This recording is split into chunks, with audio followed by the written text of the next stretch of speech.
دیکھتے رہنا. پھر بھی اگر آنکھ بند ہونے لگے تو اپنے آنکھوں کو مل کر کے نیند کو دور کر کے مجاہدے کے ساتھ بات کو سنا جائے. اس لیے پوری بات کو جاگ کر سننا. اگر کوئی ساتھی پڑوس میں اس کی آنکھ بند بھی ہو رہی ہو تو اس کے ساتھ خیر خواہی یہ ہے کہ اس کو محبت کے ساتھ پیار کے ساتھ اس کو جگہ دیا جائے تاکہ اس خیر سے جو اس وقت میں ملنے والی ہوتی ہے اس سے آدمی محروم نہ رہے. اسی کے ساتھ میں پوری بات کو دھیان اور توجہ سے سننا کہ جسم بھی یہاں ہے اور دل دماغ بھی یہاں ہے. اس لیے کہ دل دماغ یہاں نہیں ہوگا، جسم یہاں ہوگا تو بھی بات اپنی جگہ پہنچے گی نہیں. اس لیے پوری طرح دل سے دماغ سے مجلس میں شریک رہنا. عمل کی نیت سے بات کو سننا. اس لیے کہ اللہ کی طرف سے جو داد و دہیش کا نظام ہے وہ آدمی کی نیت ہے. اسی لیے حدیث پاک میں فرمایا وَإِنَّمَا لِكُلِّ امْرِئٍ مَّا نَوَىٰ، فرمایا ہر آدمی کو وہ چیز ملے گی جس کی اس نے نیت کیا. جب عمل کی نیت سے ہم بات سنیں گے تو اللہ عمل کی توفیق دیں گے اور وقت پر اللہ تعالیٰ عمل کرا دیں گے، جی چاہے نہ چاہے، ماحول سازگار ہو نہ سازگار ہو، حالات مناسب ہو غیر مناسب ہو، ہر حال میں عمل کی توفیق ملے گی عمل کی نیت کی برکت سے. اس لیے عمل کی نیت سے بات کو سننا. اسی کے ساتھ میں اچھی طرح بات کو سنتے ہوئے سمجھتے ہوئے اس پر عمل کرتے ہوئے اپنے گھر سے لے کر پورے عالم تک اور ساری انسانیت تک بات کو پہنچانے کی نیت سے بات کو سننا. دین کی بات جو ہے وہ تبلیغ ہے. اسی لیے رسول اللہ صلی اللہ علیہ وسلم ارشاد فرماتے ہیں بلغوا عنی ولو آیا، فرمایا میری طرف سے ایک بات تمہارے پاس پہنچ جائے تو اس کو آگے پہنچا دو. فرمایا رب مبلغ اوعى من سامع، فرمایا بہت مرتبہ ایسا ہوگا کہ پہنچانے والے آدمی سے جس کو بات پہنچائی گئی ہے وہ زیادہ بات کو لینے والا ہوتا ہے اور اس نے اپنے آپ زندگی میں عمل میں لاتے ہوئے اس نے 1000 آدمیوں کی تک بات پہنچا دی. تو اس کو ایک آدمی کے پہنچانے کا بھی ثواب ملے گا اور 1000 آدمیوں تک پہنچانے کا ثواب بھی ملے گا، اس لیے کہ یہ ذریعہ بنا اس کا. اس لیے اس دنیا میں پورے عالم میں اور ساری انسانیت تک بات کو پہنچانے کی نیت سے بات کو سننا. اب پورا عالم تو بہت بڑا ہے، کئی سو ملک ہے اور دنیا میں تو 800 کروڑ انسان ہیں. تو ایک آدمی اپنی چھوٹی زندگی میں پوری دنیا میں اور سارے انسانوں تک کیسے جا سکتا ہے؟ تو پورے عالم میں اور انسانیت تک جانے کا کیا راستہ؟ فرمایا پورے عالم میں جانے کا اور ساری انسانیت تک پہنچنے کا راستہ یہ ہے کہ اپنی زندگی میں جہاں تک اور جتنوں تک جا سکتے ہیں بات کو لے کر ان تک جانا، اور جہاں تک نہیں جا سکے اور جتنے لوگوں تک نہیں پہنچ سکے وہاں تک بات کو پہنچانے کے لیے اپنی زندگی میں کام کرنے والے بہترین آدمی تیار کر کے دنیا سے جانا. یہ محنت کا رخ ہے. کام کو صحیح طریقے سے سمجھنا، اس کو اچھی طرح اپنی زندگی میں عملی طور پر لانا اور پوری دنیا میں پہنچانا، اور پہنچانے کے لیے جتنا کر سکتے ہیں اتنا کرنا، اور آگے کے کام کے لیے اپنی زندگی میں کام کرنے والے آدمی تیار کرنا. یہ محنت کا صحیح رخ ہے جو حضور پاک صلی اللہ علیہ وسلم نے اختیار فرمایا. اللہ تعالیٰ نے آپ کو ایک بڑا کام لے کر دنیا میں بھیجا تھا. آپ کی محنت کا میدان پورا عالم تھا اور ساری انسانیت تھی اور قیامت تک کا زمانہ تھا. اب آپ کے بعد کوئی نبی نہیں آئیں گے. تو اتنا بڑا کام لے کر اللہ تعالیٰ نے آپ کو دنیا میں بھیجا، اور اتنے بڑے کام پر قابو پانے کے لیے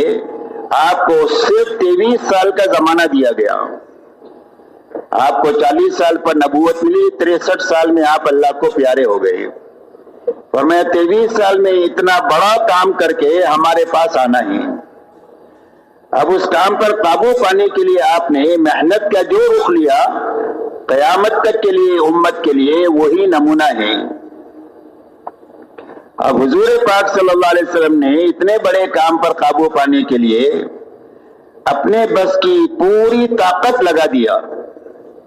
اور طاقت لگا کر آپ نے پورے حجاز میں کام فرمایا اور کام کیا۔ آپ کا لمبے میں لمبا سفر جو ہے وہ تبوک تک کا ہے، باقی پورا عالم آپ کی محنت کا میدان ہی۔ تو اپنے بس کی پوری طاقت اور محنت لگاتے ہوئے اور اپنے آپ کو تھکاتے ہوئے آپ نے 23 سال میں 1.25 لاکھ صحابہ کا مجمع تیار فرمایا، خود کرتے ہوئے کرنے والے آدمی تیار کیے، اور ایسا مجمع تیار کیا جو حضور صلی اللہ علیہ وسلم کی زندگی کا آئینہ تھا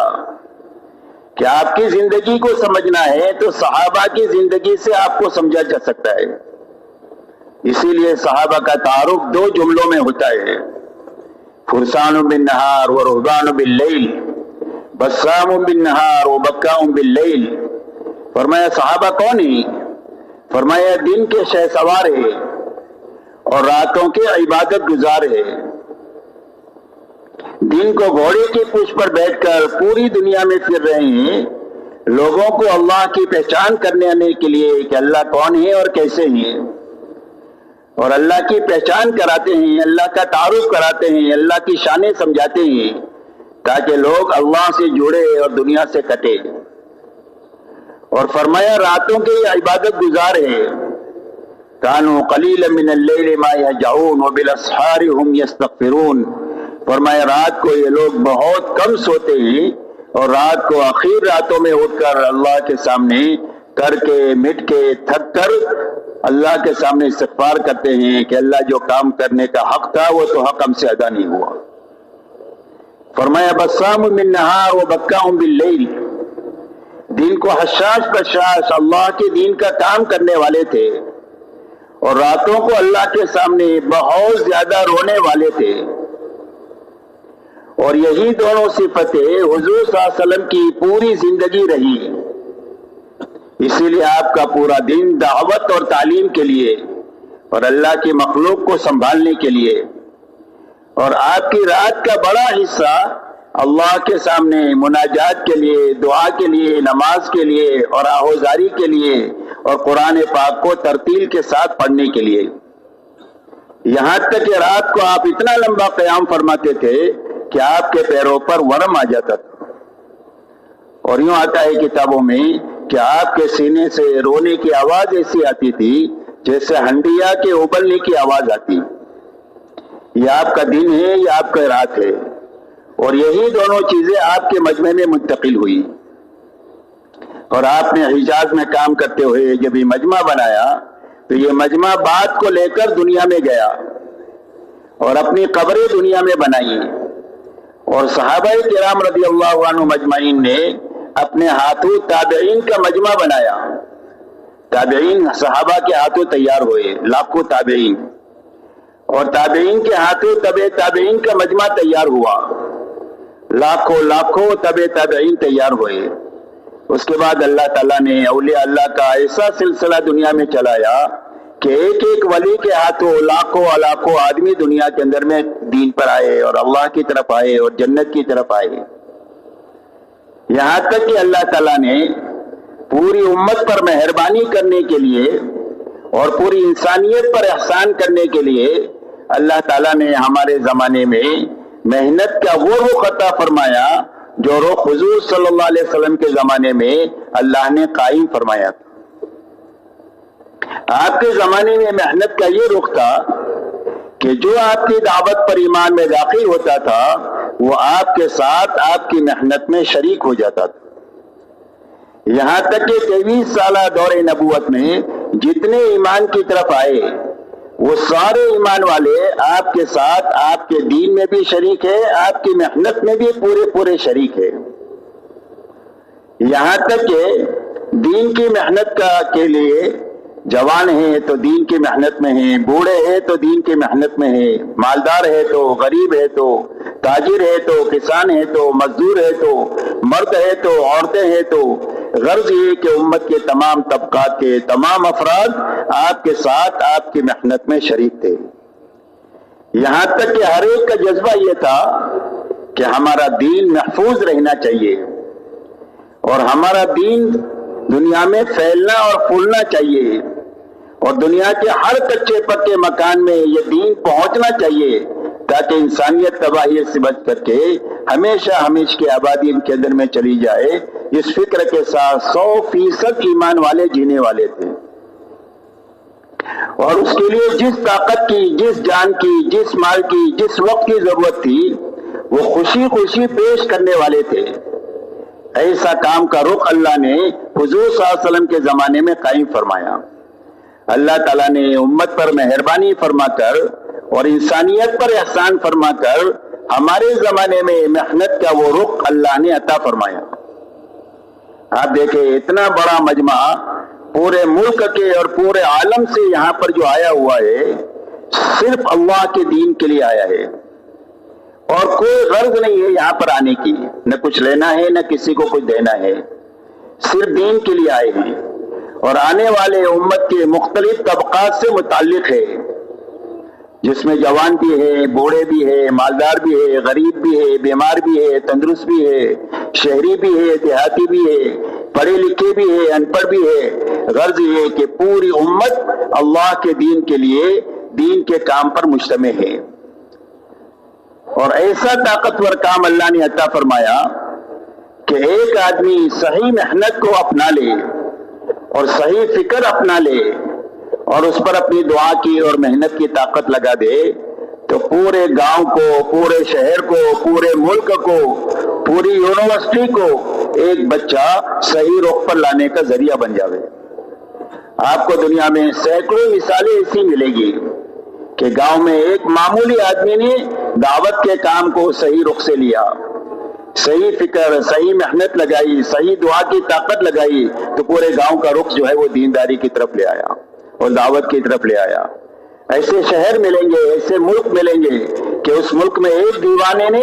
اللہ کے دین کے اوپر اللہ پر اعتماد کر کے اپنی تمام تر توانائی کو لگانے کا فیصلہ کر دیا تو اللہ نے ایک آدمی کے ہاتھوں ملک کو کھڑا فرما دیا۔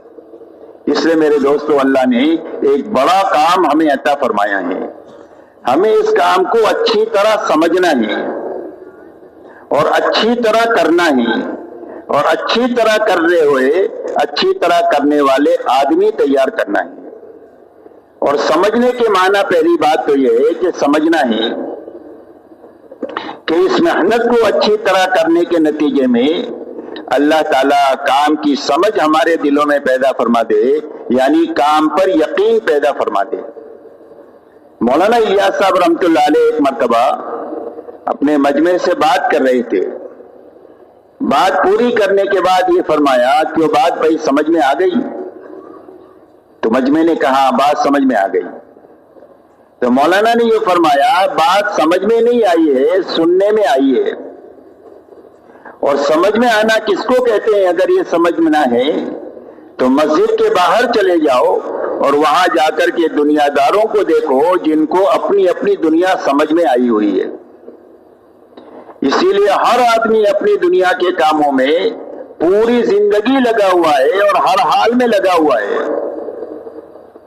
خوشی ہو، غمی ہو، بیماری ہو، تندرستی ہو، بارش ہو، سردی ہو، گرمی ہو، ہر حال میں اپنے کام میں لگا ہوا ہے اور پوری زندگی لگا ہوا ہے، اور اگر کوئی تعریف کرے تو بھی لگا ہوا ہے، کوئی برائی کرے تو بھی لگا ہوا ہے،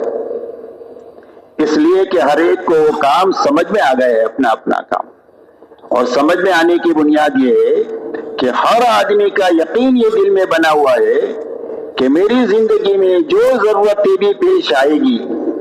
سوئی سے لے کر بچوں کی شادی تک، مکان خریدنے تک، گاڑی لینے تک، جو بھی ضرورتیں پیش آئے گی وہ ساری ضرورتوں کا انتظام میرے اس مشغلے سے ہوگا۔ یہ یقین اس کی استقامت کا ذریعہ ہے۔ اسی طرح میرے دوستو اس محنت میں اچھی طرح لگنے کے نتیجے میں اور اچھی طرح کرنے کے نتیجے میں کام کرنے والے کا یقین یہ بنے کہ میری زندگی کے ہر چھوٹے بڑے مسائل اور میری دنیا اور آخرت کے ہر چھوٹے بڑے انفرادی اجتماعی مسائل اللہ اس محنت کے ذریعے سے حل فرما دیں گے۔ سیرت کی روشنی میں یہ بات ہم کو سمجھ میں آ جائے، اس لیے کہ یہ بات سمجھ میں اور یقین کے ذریعے میں بات آئے گی تو ہی زندگی بھر اس کام کو کرنا آسان ہوگا، ورنہ پکڑنا چھوڑنا ہوگا، کیا چھوڑ دیا، کیا چھوڑ دیا، کیا چھوڑ دیا۔ اس طرح پکڑنے چھوڑنے سے کام نہیں ہوتا ہے، بلکہ کام میں مستقل طور پر لگے رہنے کے نتیجے میں اور آگے بڑھتے رہنے کے نتیجے ہی سے کام ہوتا ہے۔ اسی لیے آپ کی محنت میں جو آئے صحابہ، وہ کام میں لگے رہے اور اپنے آپ کو تقاضوں پر چلاتے رہے، یہاں تک کہ 23 سالہ دور نبوت میں ایک ایسا مجمع تیار ہو گیا کہ جس مجمع کو دیکھ کر اسلام کو سمجھا جا سکتا ہے اور اسلام کو اپنایا جا سکتا ہے۔ یہ حضور صلی اللہ علیہ وسلم نے فرمایا کہ میرے سارے صحابہ ستاروں کے مانند ہیں، جن کے پیچھے بھی تم چلو گے وہ تم کو اللہ تک اور جنت تک پہنچا دیں گے۔ تو اتنا بڑا کام ہوا وہ لگے رہنے کی وجہ سے ہوا۔ اس لیے میرے دوستو، پورا مجمع یہ طے کریں کہ اس کام کو اچھی طرح سمجھنا ہے، کہ بھئی سمجھنا ہے اور اچھی طرح اس کو کرنا ہے، اور اچھی طرح کرتے ہوئے اچھی طرح کرنے والے آدمی تیار کر کے دنیا سے جانا ہے، تاکہ جیے تو اطمینان سے جیے اور مرے تو اطمینان سے مرے۔ ایک باپ اپنی اولاد کو اپنی زندگی میں کاروبار سنبھالتا ہوا دیکھ لیتا ہے، فیکٹری سنبھالتا ہوا دیکھ لیتا ہے، تو اطمینان سے جی بھی لیتا ہے، اطمینان سے مر بھی جاتا ہے کہ کوئی بات نہیں، میرے جینے مرنے سے میرے کاروبار کو کوئی فرق نہیں پڑے گا، میرے بچوں نے سنبھال لیا ہے۔ اسی طرح ہماری ہر مسجد میں، ہمارے ہر محلے میں، ہمارے ہر گاؤں میں اور ہمارے ہر شہر میں اور ہمارے دنیا کے ہر ملک میں ایک معتدی مجمع دعوت اور تبلیغ کا ایسا ہونا چاہیے جو کام کو اچھی طرح سمجھا ہوا ہو، اچھی طرح کرنے والا ہو، اور ایسا اچھی طرح کرنے والا ہو کہ اس کے ہاتھوں نیا نیا مجمع کام میں آتا چلا جائے، تاکہ ہم جیے تو اطمینان سے جیے اور مرے تو اطمینان کے ساتھ مرے کہ ہمارے جینے مرنے سے کوئی فرق نہیں پڑے گا۔ کام کے سنبھالنے والے گاؤں سے لے کر عالم میں کھڑے ہو گئے کہ بھائی اس طرح کریں گے انشاءاللہ۔ اللہ ہمارے سب کے لیے آسان فرمائیں۔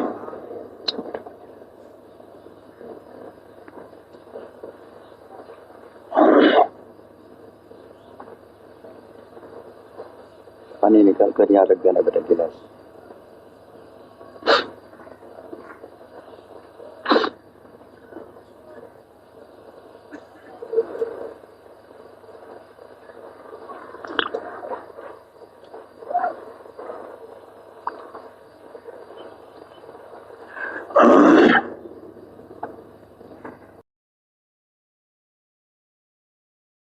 اسلام توحید چینل کو سبسکرائب کریں اور شیئر کریں۔ السلام علیکم۔